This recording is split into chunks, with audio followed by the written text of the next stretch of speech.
চোর সন্দেহে ঢাকা বিশ্ববিদ্যালয়ের ফজলুল হক মুসলিম হলের অতিথি কক্ষে আটকে রেখে এক ব্যক্তিকে পিটিয়ে হত্যার অভিযোগ উঠেছে অতি উৎসাহী উচ্ছৃঙ্খল কিছু তরুণের বিরুদ্ধে। গতকাল বুধবার রাতে কয়েক ঘন্টা ধরে দফায় দফায় মারধরে ওই ব্যক্তি অচেতন হয়ে পড়ে। রাত 12টার দিকে কয়েকজন শিক্ষার্থী তাকে হাসপাতালে নিয়ে গেলে চিকিৎসক তাকে মৃত ঘোষণা করেন। বুধবার সন্ধ্যায় চোর সন্দেহে তোফাজ্জল নামক ওই ব্যক্তিকে আটকের পর গেস্ট রুমে নিয়ে যাওয়া হয়।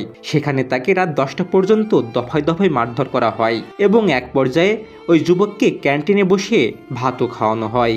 এরপর পুনরায় মারধর করা হয় বলে জানা যায়। এই ঘটনায় প্রক্টোরিয়াল টিম 3 জনকে আটক করে শাহবাগ থানায় সদর্পণ করেছেন।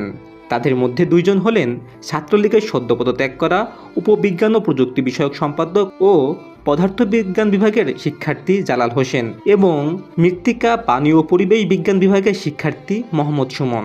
নাম পেলে আমরা প্রাথমিকভাবে যেটা করতে পারি, কি হবে আমি জানি না, বাট যেটা আমরা জানি হয় সাধারণত যে ওদের সাময়িকভাবে বহিষ্কার করা হয়, অতীতে আমরা দেখেছি। তারপরে তদন্ত চলে, সিন্ডিকেটের রিপোর্ট হয়, ইফ ইট ইজ ওকে দেন ওদের চূড়ান্তভাবে বহিষ্কার করা হয়। ঢাকা মেডিকেল কলেজ হসপিটালের ইমার্জেন্সি থেকে আমাদের এখানে ইমার্জেন্সি যে অফিসার ছিল সে আমাকে জানায় যে এখানে চিকিৎসাধীন অবস্থায় একটা লোক মারা গেছে, বয়স আনুমানিক 35-এর মতো হবে। পরবর্তীতে আমরা ওই সংক্রান্তে বিশ্ববিদ্যালয়ের প্রশাসন আমাদের কাছে সকালে একটা অভিযোগ দায়ের করে, একটা এজাহার দায়ের করে। আমরা এটাকে এফআইআর হিসেবে গ্রহণ করি।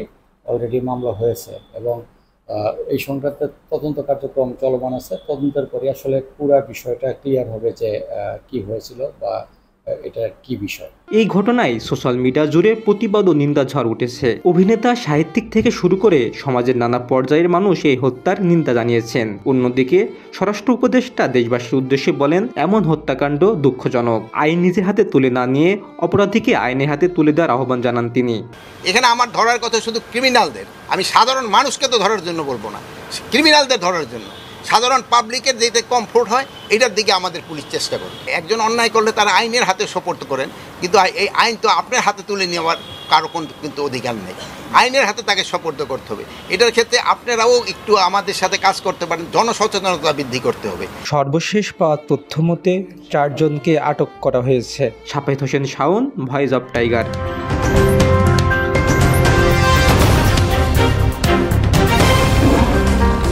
Voice of Tiger.